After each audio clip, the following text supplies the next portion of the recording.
Arrancó el primer debate del proyecto de reformas a la Ley Orgánica de la Función Legislativa. A puertas de cumplirse el plazo, este jueves Asamblea Nacional debatirá el informe no vinculante sobre el veto parcial del Ejecutivo al proyecto de reformas a la Ley Orgánica de Comunicación. Reformas a la Ley de Aviación Civil y sobre las utilidades de los trabajadores del sector minero superaron el primer debate en el Pleno de la Asamblea.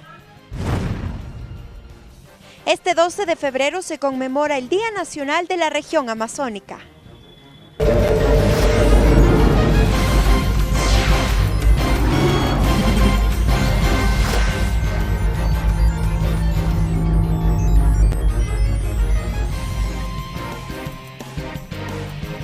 Martes 12 de febrero del 2019, amigos, saludos cordiales, sean ustedes bienvenidos a la emisión estelar de TVL Noticias. Gracias a quienes nos sintonizan como cada día a través de la señal de los medios legislativos, Televisión Legislativa del Ecuador, así como también por la radio de la Asamblea Nacional. Nos siguen también por internet por tvl.asambleanacional.gov.es y también por Facebook Live. Enseguida el desarrollo de la información.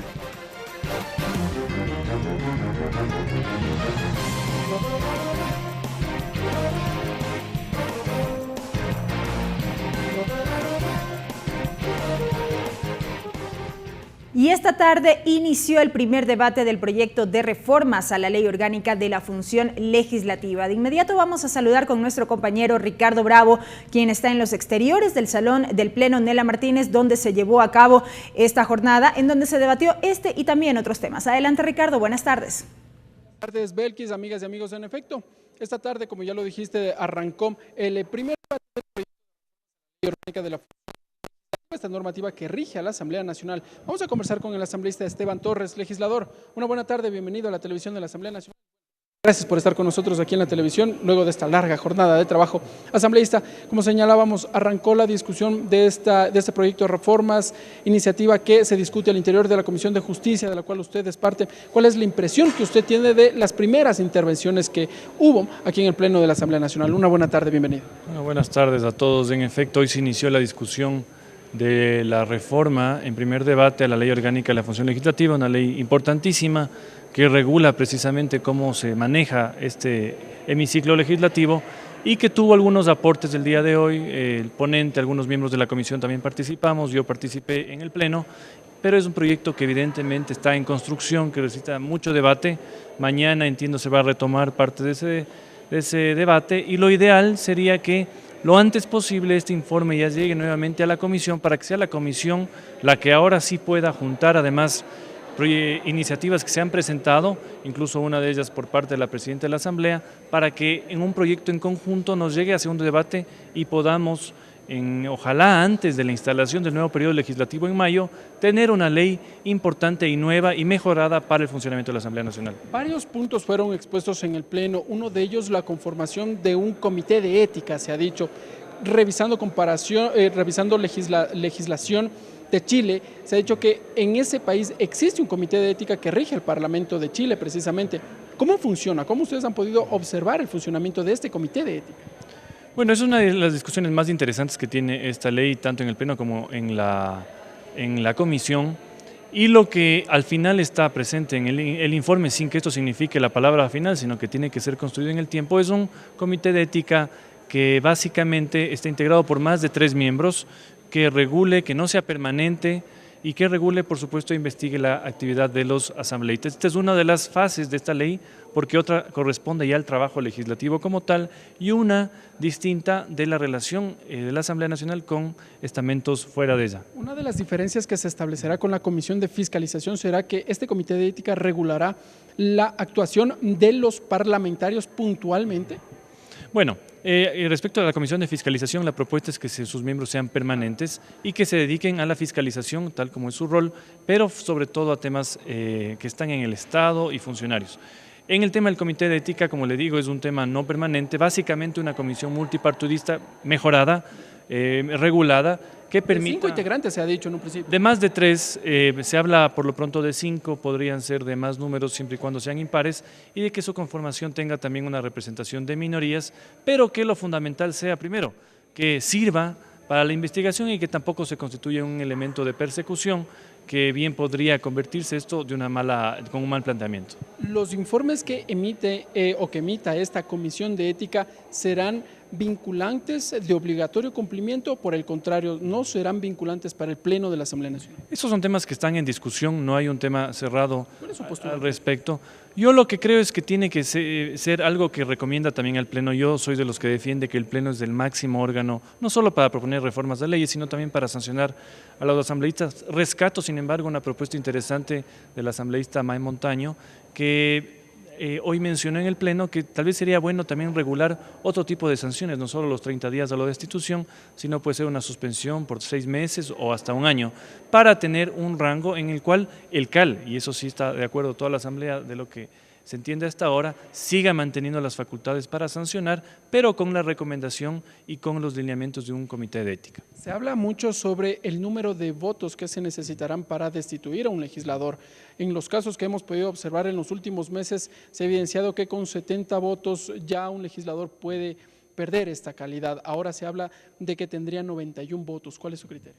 Yo estoy en la tesis de que hace falta los 91 votos. Creo que el mismo rango, digamos, de control que tiene un presidente o un ministro de Estado es aquel que tiene que tener un dignatario de elección popular, como es un asambleísta. Entonces yo espero que esto se regule y que se acoja, porque además ha sido muy bien sustentado en la comisión y en las demás reformas, que sea 91 votos para destituir a un asambleísta. Avancemos en las reformas a la ley orgánica de la función legislativa. Otro de los temas que se propone es que los informes que emita la Comisión de Fiscalización sean conocidos por el Pleno de la Asamblea Nacional en caso de que no exista una recomendación de juicio político. Y tuvimos el caso de que no hubo los votos para someter a juicio político en su momento al Consejo de la Judicatura, a los vocales del Consejo de la Judicatura, o en el caso del ex vicepresidente de la República, Jorge Glass, cuando ya sale o se cumplen el periodo de ausencia definitiva del cargo y no pudo ser sometido a un juicio político. ¿Cómo se elaborarán estos documentos? ¿Habrá entonces un informe no vinculante que será conocido por el Pleno, tal vez de archivo? Hoy la tesis es que todo se conozca a través del Pleno, ya sea un archivo o lo contrario. Entonces, en esa tesis, que creo que es importante, ya no tendremos aquellos trucados juicios políticos que no llegan ni siquiera a conocimiento del Pleno, sino que todo lo tendrá que hacer la propia Asamblea en su máximo órgano de discusión y de debate, que es precisamente el Pleno, para esto y también para temas de destitución de asambleístas y más sanciones. ¿Usted considera que la Comisión de Fiscalización debería ser una comisión especial y que tenga este carácter de permanente? Yo estoy de acuerdo. Creo que la Comisión de Fiscalización tiene que ser permanente. Eso se recoge en la mayoría de proyectos que se han presentado, eso se recoge también en el informe que discutimos hoy, y creo que es fundamental que la Asamblea tenga un órgano que está permanentemente, como su nombre lo dice, sesionando, investigando, porque usted sabe que la facultad es aquí hacer leyes, pero sobre todo fiscalizar. Entonces sería un apoyo, creo yo, para esa tarea en la Asamblea Nacional. ¿Qué va a pasar con los requerimientos de información? Muchos legisladores solicitan estos documentos a las autoridades, a los ministros puntualmente, pero muchas veces no se conoce el fin de esos documentos. ¿Qué va a pasar con aquello?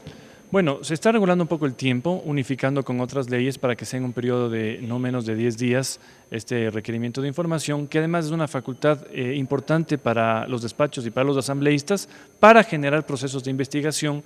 Afortunadamente, de la experiencia que tengo yo, en este último tiempo sí hay una respuesta de funcionarios. Hace algunos años muchos ni siquiera se dignaban en contestar estos pedidos de información, que además son la herramienta fundamental del asambleísta para construir procesos de investigación y por ende de fiscalización posterior. Aquí se abren dos temas de debate, o dos puntos más bien. El primero, la solicitud de información tendrá que ser a través de la presidencia de la Asamblea Nacional o el legislador lo podrá hacer de forma directa. Y segundo, ¿qué va a pasar con los legisladores que obtienen esta información pero que finalmente no le dan un seguimiento, un tratamiento?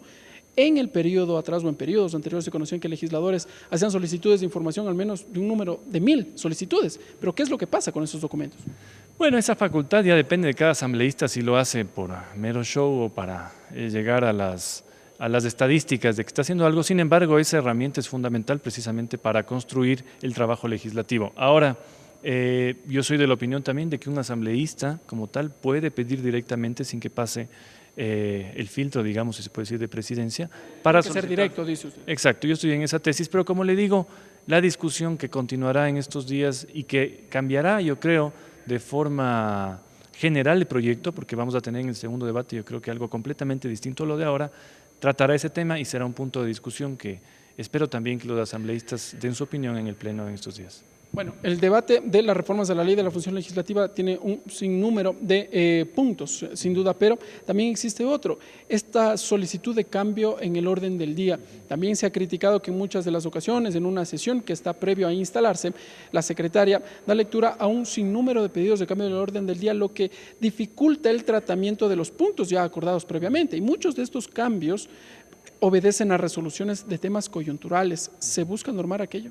Sí, hay una reforma precisamente en el informe que conocimos hoy para no limitar este derecho tan importante de un asambleísta de, a veces con mucha razón y por temas coyunturales, cambiar el debate y obligar a que la asamblea discuta temas de importancia, pero que también muchas veces y de forma a veces sin control dificultan el trabajo legislativo ya programado, muy complejo, de importantes leyes que están en discusión y en tratamiento. Entonces se busca regular esto sin limitar la potestad de los asambleístas para que su ejercicio sea un poco más, tenga más razones de ser y no se pierda en esta marea de... Que no obedezca a temas coyunturales, sino que más bien obedezca a la agenda legislativa. Es necesario, y esa facultad está prevista precisamente para que si hay un tema importante que tiene que ser debatido, se lo debate y la Asamblea no rehuya también su obligación de debatir temas coyunturales importantes, pero no puede tampoco convertirse primero en la única forma de trabajo de ciertos asambleístas y peor aún obstaculizar un trabajo programado de leyes que tienen que cumplir ciertos cronogramas. Ahora bien, se habla sobre los funcionarios legislativos que están a cargo de los parlamentarios, cómo también argumentar o por lo menos reglamentar cuando ya un servidor público ha salido, ha sido desvinculado del despacho del legislador. La asambleísta Marcela Guiñaga colocaba un tema de discusión que es respecto de la desvinculación, las solicitudes, todos los requerimientos que se tiene para culminar con la relación laboral. Muchos de ellos no han podido cobrar sus honorarios hasta un año también, ha dicho. Claro, eso es lamentable. Ahí no puede suceder esto que un trabajador sale de la asamblea y no puede ser liquidado porque falta una firma. Creo que esos temas hay que regularlos porque no se pueden afectar derechos de los trabajadores, en este caso los servidores legislativos, con temas como estos. Se regula también y creo que hay un acuerdo en este punto. Legislador, una última consulta. ¿Qué pasa con la unidad de técnica legislativa? Este organismo que es el encargado de sustanciar los informes que luego son conocidos en el CAL previo a la calificación de los proyectos de ley. ¿Se conforma definitivamente la unidad de técnica legislativa? Una de las propuestas es conformarla como un órgano como tal dentro de la Asamblea. Yo creo que eso es importante, va a ayudar en el trabajo profesional de la Asamblea Nacional para evitar también, porque hay reformas que se están haciendo a las observaciones que se incluyen o que incluye el ponente en un segundo debate, para que todo esto, el trabajo legislativo, tenga un mejor resultado.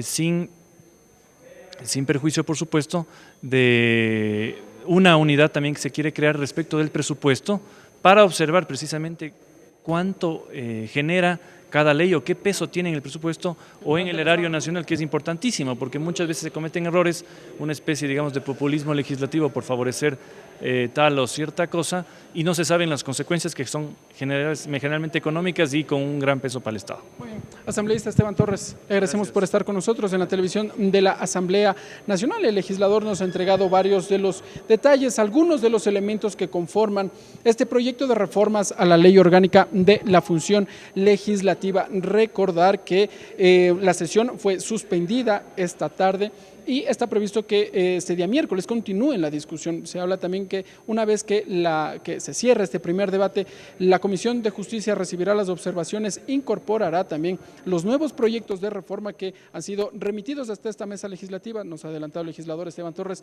que entre ellos se encuentra uno de la presidenta de la Asamblea Nacional, donde se proponen al menos 70 artículos de modificación a la Ley Orgánica de la Función Legislativa. Son las reacciones que hemos podido obtener hasta ahora aquí a la salida del salón del Pleno de la Asamblea Nacional. Seguimos contigo, Belkis, con más información. Una buena tarde. Gracias a Ricardo Bravo por ese reporte y esta entrevista. Avanzamos con más información y les contamos que el primer debate de las reformas a la Ley de Aviación Civil, así como de las reformas a las utilidades de los trabajadores del sector hidrocarburífero y minero, también fue parte de la agenda de la sesión plenaria número 577 de esta jornada. Los asambleístas, asimismo, o la Asamblea Nacional condecoró al padre Pedro Niño Calzada por su labor en el ámbito social y educativo.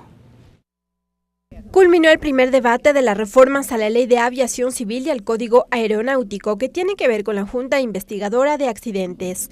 Los legisladores destacaron que con las reformas las mismas fortalecerán su independencia, autonomía y, por ende, las respuestas en los accidentes aéreos. Si bien forma parte y está adscrita a la Dirección de Aviación Civil, no es una dependencia más de la Dirección de Aviación Civil, es todo lo contrario.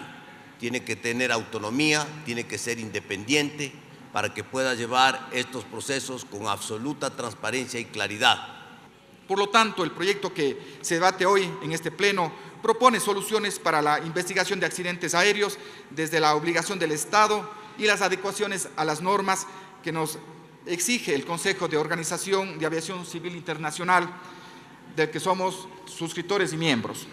Asimismo, el Pleno de la legislatura debatió en primera instancia las reformas a la Ley Orgánica sobre el porcentaje de utilidades para los trabajadores de los sectores hidrocarburíferos y mineros. El documento dispone que las empresas, incluidas las que se dedican a la explotación de recursos naturales no renovables, reconozcan a sus trabajadores el 15% de las utilidades líquidas, pues en la actualidad las empresas del sector reciben el 3% y la diferencia se paga al Estado y a los gobiernos autónomos. Lo que quiere decir que está en nuestra decisión tratar a todos los trabajadores privados del Ecuador por igual, sin discriminación. Podemos seguir tratándolos de manera injusta ante todo el esfuerzo y el empeño que ponen diariamente para trabajar de forma honrada. Muchas gracias. Actividades a las que se refiere este proyecto de ley, como petroleros o mineros, son actividades de alto riesgo con una serie de características que los vuelven aún más sacrificados.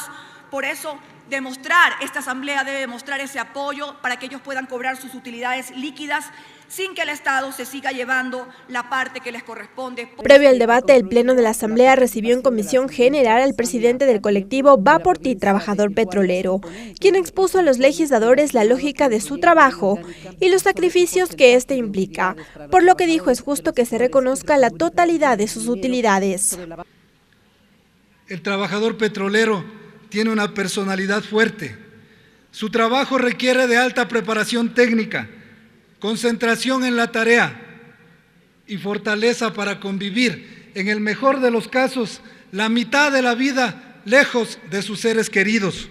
Por otra parte, y en la misma sesión, el Pleno de la legislatura otorgó la condecoración Dr. Vicente Rocafuerte a los méritos social y educativo a Pedro Niño Calzada, director del Instituto Radiofónico Fe y Alegría, fundación que permite a miles de personas culminar sus estudios.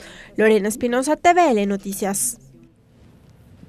A días de cumplirse el plazo, este jueves el Pleno de la Asamblea Nacional conocerá y resolverá la objeción parcial del Ejecutivo al proyecto de reformas a la Ley Orgánica de Comunicación. Existe expectativa por la decisión de la Asamblea Nacional cuando aún quedan temas pendientes a tratar, como el artículo 98 referente a la producción nacional.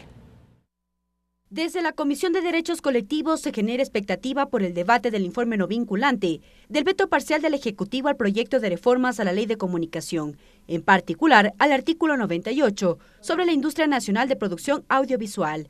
El presidente de la mesa, Jorge Corozo, precisó que la comisión sugiere ratificarse en el texto original. Hemos entregado la documentación oportunamente como corresponde y lógicamente hay un tema muy sensible que es el problema de los audiovisuales. Entendemos su preocupación, pero también entiendo que esto se va a tratar en la ley de medios que ha anunciado el secretario de Comunicación, que se va a hacer oportunamente. A criterio del asambleísta Marcelo Holguín, este aspecto sí debe ser considerado por el Pleno, pues se pone en riesgo la producción nacional. La ciudadanía está expectante y precisamente nuestro deber es conocer esto en el Pleno de la Asamblea Nacional, debatir, votar y en este caso también dar un espaldarazo, por ejemplo, a los productores audiovisuales que están seriamente preocupados por la eliminación, exactamente, y por la eliminación sugerida en el veto por parte del Ejecutivo del artículo 98. No todo está mal, dijo en cambio el asambleísta César Carrión. Destacó aspectos como la integración del Cordicom. Bueno, creo que las objeciones que hizo el señor presidente, especialmente en la conformación del Cordicom, aceptable hasta cierto punto, ¿no? Tiene su representación, su representatividad y tenemos que analizarlo también. La sesión número 579 del Pleno de la Asamblea Nacional será este jueves 14 de febrero a las 11:05. Será el único punto a ser debatido. Mariela Logroño, TVL Noticias. Y les contamos que la asambleísta Rosa Verde Soto se posesionó como legisladora principal. Verde Soto reemplaza a la exasambleísta por la provincia de Tungurahua, Ana Galarza, quien fue destituida por gestionar cargos públicos, según lo resolvió el Pleno de la Asamblea Nacional la semana pasada. Verde Soto dijo que actuará como integrante del movimiento Juntos Podemos y no por el movimiento Creo. Explicó que su trabajo lo desarrollará en la Comisión del Derecho a la Salud de la Asamblea Nacional y que expondrá sus observaciones al proyecto de Código Orgánico de la Salud. Rosa Verde Soto es Juntos Podemos. Rosa Verde Soto promete firmemente trabajar a favor del país, en beneficio de lo que sea mejor para todos y cada uno de los ecuatorianos. ¿Trabajará junto con el legislador Fernando Burbano entonces? Porque él también pertenece a esta línea política. De ley. El día de hoy es mi primera posesión como asambleísta principal. Yo ya he venido antes en anteriores sesiones en el Pleno y igual en la Comisión de Salud, entonces ya tengo que reunirme sobre este tema con el asambleísta Fernando Burbano. A ver, la alianza se dio, o nuestra participación se dio por un proyecto político que se firmó en este caso con Guillermo Lasso, proyecto que después se desvinculó, entonces, pero no siempre tenemos tampoco malos recuerdos, ¿no? Entonces seguimos nosotros en pie de lo que es mejor para el país. Y al interior de la Asamblea Nacional ya se discute la situación del legislador Hermuy Calle, una vez que el contralor Pablo Celi hizo pública una resolución que ordena la destitución del asambleísta. Parlamentarios aseguran que la Ley Orgánica de la Función Legislativa no determina el procedimiento para tramitar esta resolución de la Contraloría. Tras conocerse la resolución de la Contraloría General del Estado que determina la destitución del asambleísta por Chimborazo, Hermuy Calle, en la Asamblea Nacional ya se discute el futuro del legislador. Fabricio Villamar dijo que el pasado 22 de enero la Contraloría ya entregó la resolución a la presidencia de la Asamblea Nacional, pero que insistirá en que el Consejo de Administración Legislativa se pronuncie.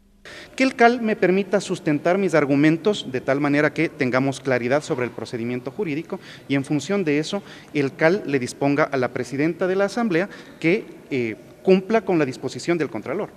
Pero sobre el procedimiento existen dudas. Silvia Salgado del Partido Socialista señala que la resolución de la Contraloría debe resolverse vía administrativa.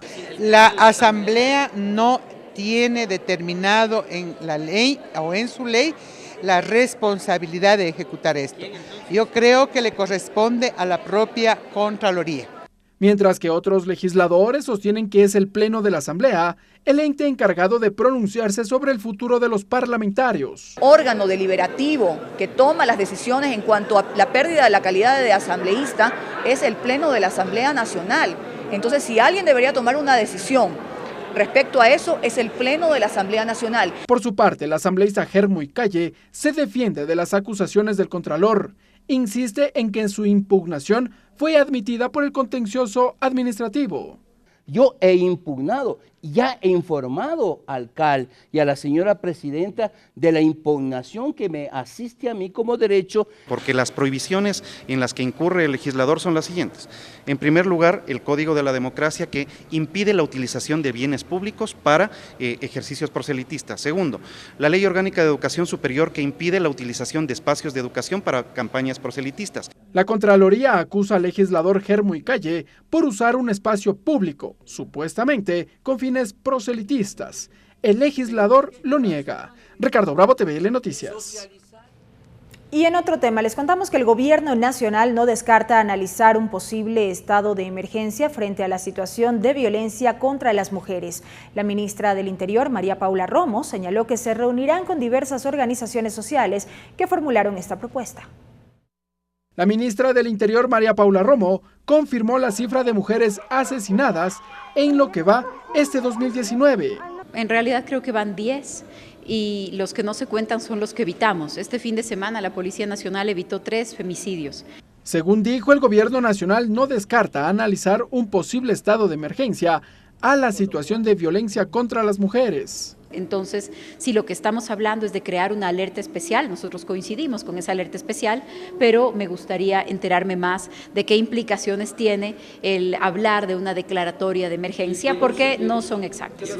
Ese es un pedido efectuado por diversas organizaciones sociales, luego de conocidos los casos de femicidios sucedidos en Ibarra, Quito y la violación a Marta. Una boleta es una orden de alejamiento, una boleta es una convocatoria para que la policía pueda tomar un procedimiento cuando es llamada por una urgencia, pero una boleta no es un arma, entonces es una herramienta de la justicia, efectivamente, y hay que examinar si es que hay otras que pueden ser más útiles. Fue el pasado 8 de febrero que se registró el último caso de femicidio en la ciudad de Quito, en el sector de Pizulí, al norte de la capital. Las autoridades precisaron que el sospechoso fue aprehendido y trasladado a un centro de salud bajo custodia policial y que se abrió una investigación del caso con el objeto de ponerlo bajo disposición judicial. Ricardo Bravo, TVL Noticias. La Asamblea Nacional y la Facultad de Medicina de la Universidad Central del Ecuador desarrollaron el taller Psicología y Psiquiatría del Delincuente y el procedimiento de la castración química, con la intervención de expertos que aportaron con cifras y ejemplos de países que han optado por este método tras las denuncias de violación. La presidenta de la Asamblea Nacional dio la bienvenida a los estudiantes, autoridades, expertos y delegados al taller de Psicología y Psiquiatría del Delincuente y el procedimiento de la castración química. Ella dijo que es importante crear estos espacios para entender conceptos y debatir con fundamentos para la construcción de leyes que beneficien a los ecuatorianos. Ya importantes de saber cuáles son sus acciones, cuáles son sus consecuencias y qué es exactamente lo que esto significa.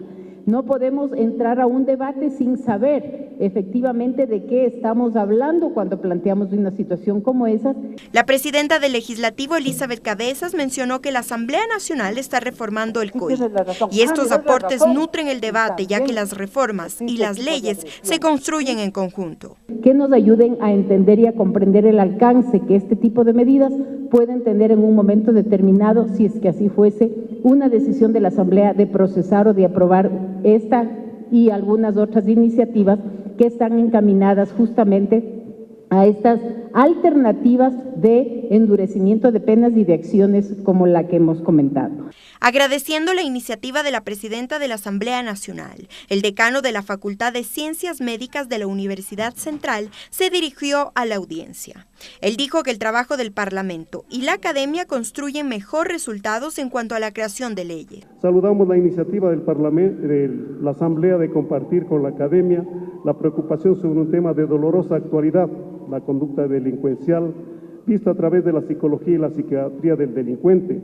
Inició el taller. El primero en intervenir fue el magíster en neurociencias Aníbal Riofrío. Desde su experiencia, él considera debatir no solo por castración química en casos de violación, sino por castración quirúrgica, que es la considerada en algunos países.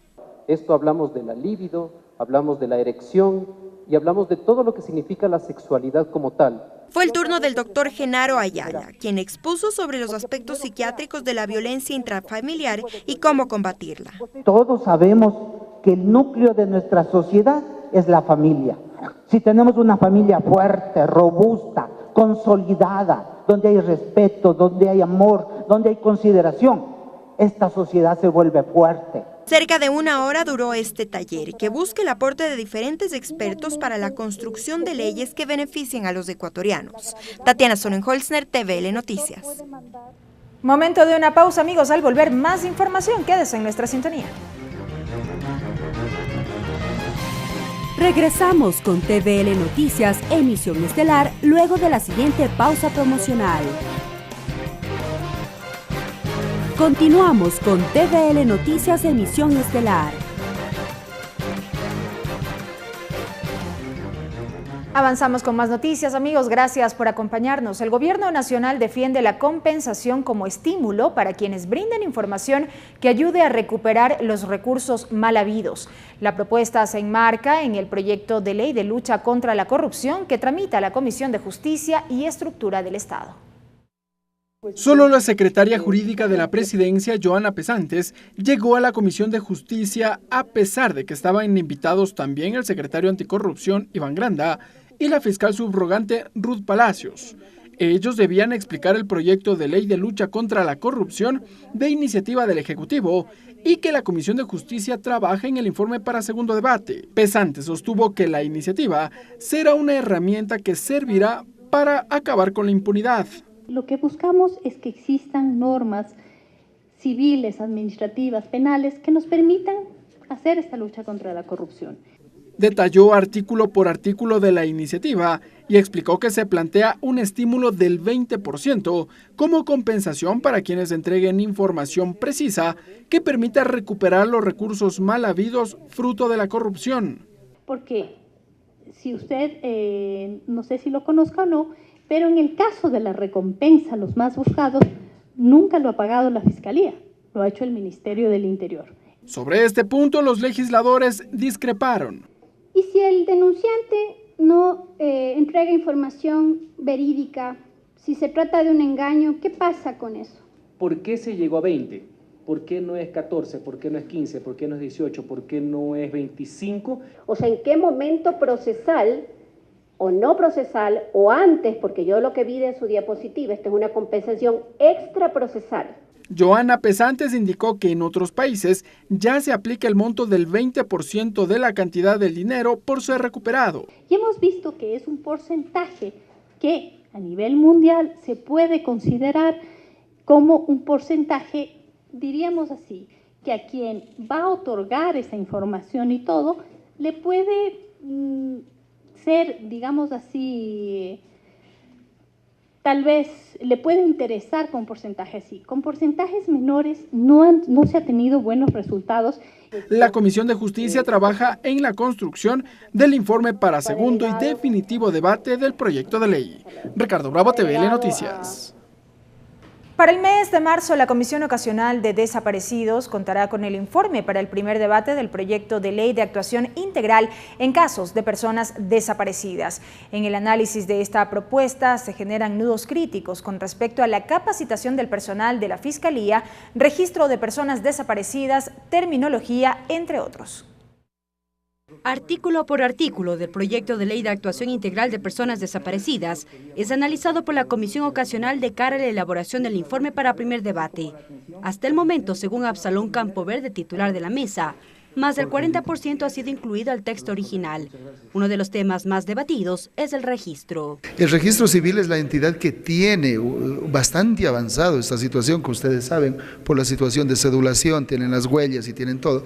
Entonces, sobre ese marco es lo que hemos tratado de avanzar, pero que tiene que ser una institución la que maneje, estamos de acuerdo con eso. La prevención es otro eje aún en discusión. Según Campoverde, en la propuesta se considera trabajar en las alertas tempranas en escuelas y colegios a fin de concienciar a niños y jóvenes sobre la problemática. Han habido jóvenes que ya les han visto por varias ocasiones a las mismas personas, a veces merodeando las instituciones públicas y uno no sabe qué es lo que está pasando ahí. Durante las comisiones generales, familiares de personas desaparecidas han sido reiterativos con un pedido, que se capacite al personal de Fiscalía sobre la problemática. Desde este organismo, Byron Granda de la Asociación de Funcionarios aclaró que la Fiscalía ha establecido directrices sobre la actuación de las unidades específicas, pero que pese a sus esfuerzos, se ven limitados pues su gestión no es totalmente autónoma e independiente. La Fiscalía ha estado adscrita y adjunta de alguna manera al Código Orgánico de la Función Judicial, esto es del Consejo de la Judicatura, lo que no ha permitido que la Fiscalía institucionalmente pueda manejarse de manera independiente y autónoma. La terminología es un tema que a criterio de Jaime Olivo se deben hacer correcciones. La parte fundamental es en cuanto al concepto acerca de la desaparición, puede ser voluntaria, involuntaria. Hay mucha tesis que dicen no solamente debe ser la desaparición, sino también la persona es extraviada. Cabe señalar que entre otros aspectos la propuesta plantea la creación de un comité de respuesta integral en el caso de personas desaparecidas, que estaría conformado por varias instituciones del Estado. Mariela Logroño, TVL Noticias. La Comisión Ocasional para atender temas y normas sobre la niñez y adolescencia conoció o avanzó en el análisis de los principios del libro 1 del Código Orgánico para la Protección Integral de Niños, Niñas y Adolescentes. Los asambleístas pulen detalles para la elaboración del informe para el primer debate. Continúa la construcción del informe para primer debate de las reformas al libro 1 del Código de la Niñez y Adolescencia. La Comisión Ocasional mantuvo una nueva reunión para revisar el articulado. La presidenta de esta mesa, Encarnación Ducci, dijo que es fundamental aportar con propuestas para garantizar un código que proteja y defienda los intereses de este grupo prioritario. Es nuestra responsabilidad aportar e ir construyendo un texto del libro 1.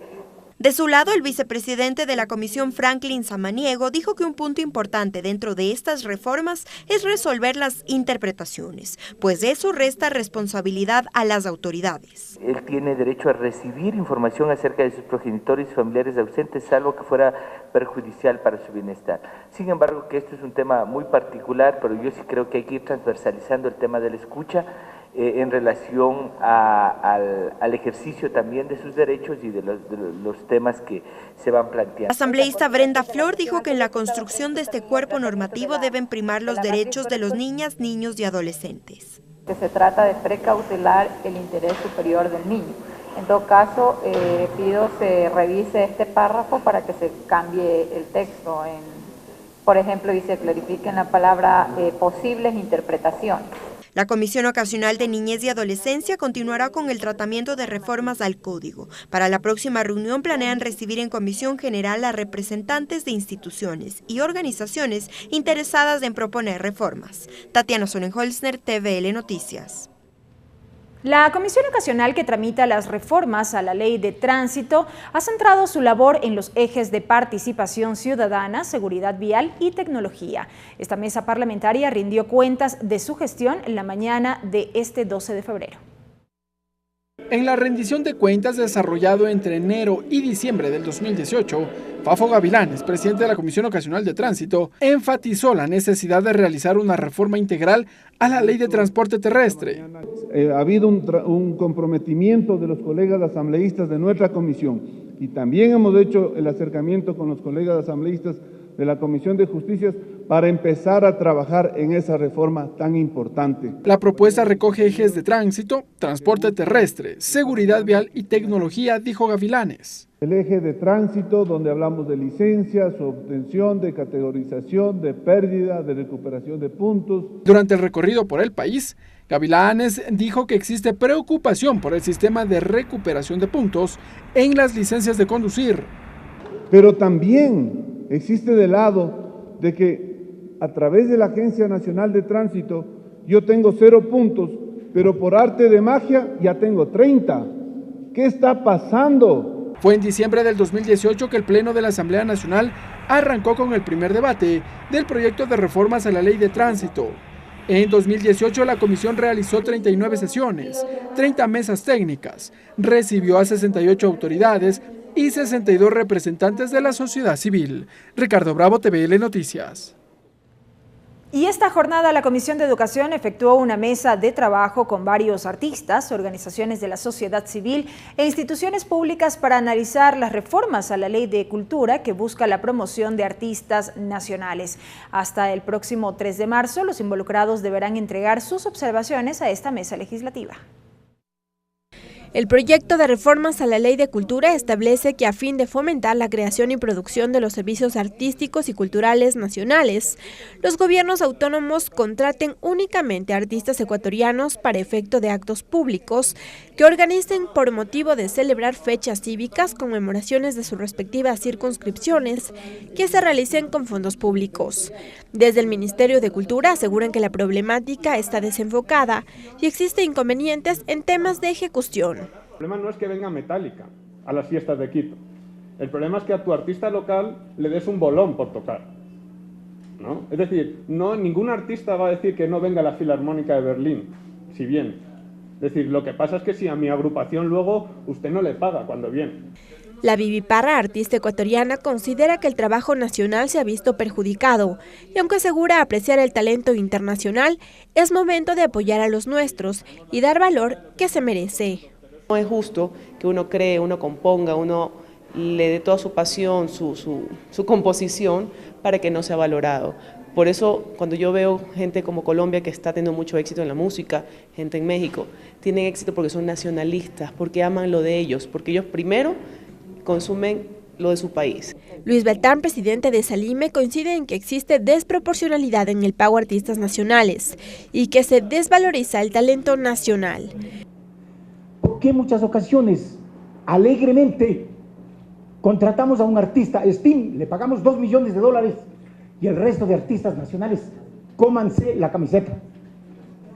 Y lo que viene encima, y que nosotros, siendo artistas, vivimos el día a día. La comisión resolvió que hasta el 3 de marzo los involucrados deberán enviar las observaciones a la propuesta. Lorena Espinosa, TVL Noticias. Y ahora les contamos que este 12 de febrero se conmemora el primer día de la región amazónica, o por primera vez el día de la región amazónica. El asambleísta Jofre Poma es el proponente de la resolución que fue aprobada días atrás y que busca reconocer el aporte de la región amazónica al desarrollo del país.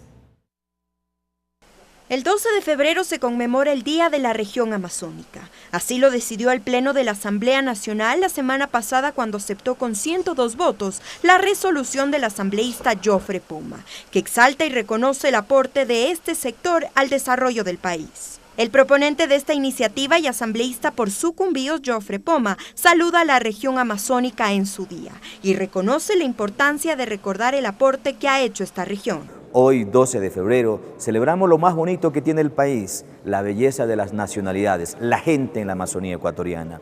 Enviamos un saludo muy cariñoso a toda nuestra gente a que reivindiquemos nuevamente ese compromiso para seguir trabajando por esta región llena de desafíos, llena de retos. Desde la Asamblea Nacional, con leyes como la ley amazónica, ley fronteriza, ratificamos el compromiso de trabajar por ustedes siempre, nuestros bellos compatriotas amazónicos. Felices fiestas, feliz Día de la Amazonía Ecuatoriana. Esta propuesta además reconoce a las nacionalidades y pueblos indígenas no contactados como los Tagaeri, los Taromenane y los Oñamenane y a todos sus habitantes. También exhorta a las autoridades que comprenden el sector público y los gobiernos autónomos descentralizados para que cumplan las disposiciones establecidas en la Ley Orgánica para la Planificación Integral de la Circunscripción Especial Territorial de la Región Amazónica. Y formula además un llamado a la función ejecutiva para que se disponga a izar la bandera nacional en esta fecha como justo homenaje a esta región del Ecuador. Tatiana Sonnenholzner, TVL Noticias. Regresamos con TVL Noticias, emisión estelar, luego de la siguiente pausa promocional. Continuamos con TVL Noticias, emisión estelar. Seguimos informando, amigos. El anuncio presidencial de la reducción del 10% de la nómina de personal de 21 empresas públicas provocó el pronunciamiento por parte de los trabajadores, en particular de la Corporación Nacional de Telecomunicaciones. Este martes, el bloque de asambleístas de Alianza País mantuvo una reunión con representantes del Comité de Empresa de CNT, la ministra María Paula Romo y el consejero de Gobierno Santiago Cuesta. El diálogo apenas inicia. No se toman decisiones apresuradas, fue el argumento de Santiago Cuesta, consejero de Gobierno. Esto lo dijo tras reunirse con representantes del Comité de Empresa de CNT ante la preocupación de los trabajadores por la reducción del 10% de la nómina de su personal. La autoridad aclaró sobre el proceso de concesión y la reducción de personal. Nunca se habló de sacar un 10%, se habló de reducir un 10% la nómina y se encargó que sea la gerencia de cada una de las empresas que haga un análisis técnico como lo estamos haciendo ahora con los trabajadores. Ayúdenos, todos reconocen que hay piponazgo, hay tanto piponazgo que mañana salen a la calle los pipones. Porque los sindicatos legales de las empresas del Estado están aquí, se han reunido con nosotros. Osvaldo Chica, secretario general del comité, dijo que están abiertos al diálogo. pues esta medida debe ser evaluada técnicamente. Señaló el caso de trabajadores de CNT que perciben un menor sueldo y serían los candidatos a salir de la entidad. Yo creo que en todas las empresas públicas hay compañeros que quieren irse, hay personas que están en proceso de jubilación y eso es lo que venimos a plantear nosotros, ¿no? Un mismo criterio compartió el asambleísta Alberto Arias, quien dijo que estas medidas adoptadas por el gobierno deben ser ampliamente debatidas y analizadas. Añadió que la desinformación ha generado dudas y preocupación en el sector laboral. Que hay trabajadores que ya quieren renunciar. Hay trabajadores que ya quieren irse, hay trabajadores que están diciendo, hey, denme la liquidación. O sea, hay que evaluar todo eso y hay que empezar revisando aquellos que están en las instituciones públicas que tienen un sueldazo. A la cita también acudió la ministra de Gobierno, María Paula Romo. Se prevé una nueva reunión en las próximas horas a fin de consolidar consensos sobre las medidas propuestas por el gobierno. Mariela Logroño, TVL Noticias. Y en otro orden de la información, amigos, el presidente de la República, Lenín Moreno, visitó a los jugadores de la selección ecuatoriana sub-20 que ganó el torneo sudamericano que se disputó en Chile entre el 17 de enero y el 10 de febrero de este año. La casa de la selección fue el escenario que acogió al primer mandatario, al vicepresidente de la República y al expresidente de la Federación Ecuatoriana de Fútbol, Carlos Villasís. El capitán de la Minitri, John Espinosa, agradeció por el respaldo durante el campeonato sudamericano, mientras que el presidente Moreno destacó el trabajo de los seleccionados y agradeció por el esfuerzo demostrado en la cancha.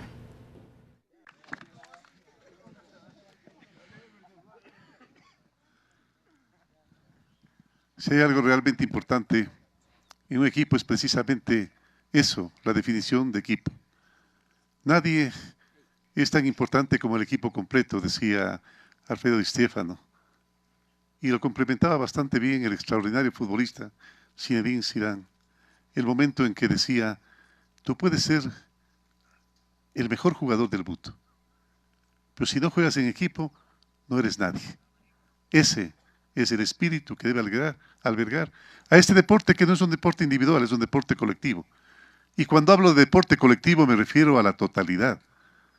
Cuando se habló de 17 millones de ecuatorianos, son 17 millones de almas, son 17 millones de sueños, son 17 millones, entre esos uno, apenas el presidente de la República que estuvo atento a cada uno de los partidos de ustedes. Inclusive cuando Pablito Campana, querido compañero de trabajo y padre Leonardo, me comentaba, mi hijo metió un gol ahí en Suiza, ahí lastimosamente ese partido no pude ver, mi hijo metió un gol y yo le bromeaba y le decía, ¿en cuál arco?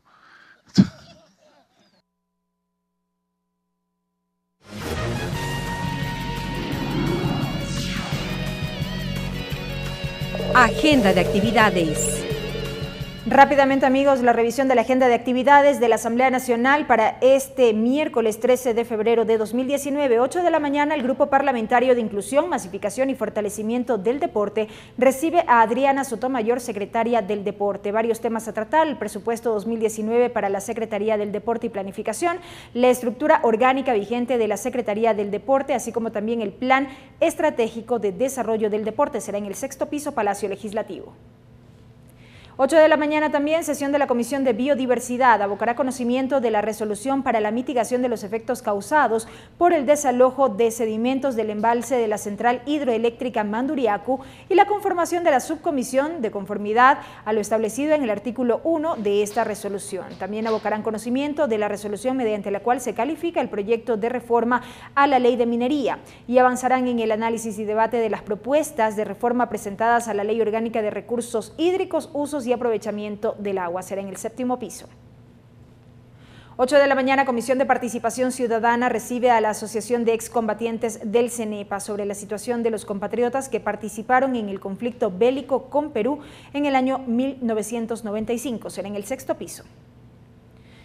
También 8 de la mañana, sesión de la Comisión de Desarrollo Económico para el conocimiento y resolución sobre la objeción parcial del Ejecutivo al proyecto de Ley Orgánica de Eficiencia Energética. Será en el 5º piso. A las 9 de la mañana, el Grupo Parlamentario para la Prevención y Tratamiento Integral del Fenómeno de las Drogas en Ecuador invita al evento Orientaciones Básicas para Candidatos Seccionales sobre el abordaje del fenómeno socioeconómico de las drogas. Esta actividad se cumplirá en el Salón José Mejía Lequerica, planta baja, Palacio Legislativo. A las 9 de la mañana, sesión de la Comisión de Régimen Económico para el conocimiento, debate y aprobación del informe sobre el tratamiento dado por la Comisión a las comparecencias de varias autoridades y ciudadanos sobre el uso del suero de la producción de leche y de otros subsectores del sector agropecuario. También el debate del borrador de informe para primer debate del proyecto de ley reformatoria al Código Orgánico Monetario y Financiero y la unificación de proyectos de ley que reforman al Código Orgánico de Planificación y Finanzas Públicas. Será en el tercer piso. 10:30, sesión número 578 del Pleno de la Asamblea Nacional. Arrancará precisamente con la entonación del himno nacional de la República del Ecuador y también se conocerá el informe para primer debate del proyecto de ley reformatoria a la Ley de Seguridad Social de la Policía Nacional. Al finalizar este informativo, queremos también comentarles a ustedes que este miércoles a las 17:30, la Asamblea Nacional invita a la rendición de cuentas 2018. Esto será en el auditorio de la estación de tren Chimbacalle, en la calle Sincholagua y avenida Maldonado, en el sur de Quito. Así concluye la emisión estelar de TVL Noticias, amigos. Gracias por haber estado con nosotros. Tengan ustedes una muy buena noche. Los medios legislativos presentaron TVL Noticias, emisión estelar.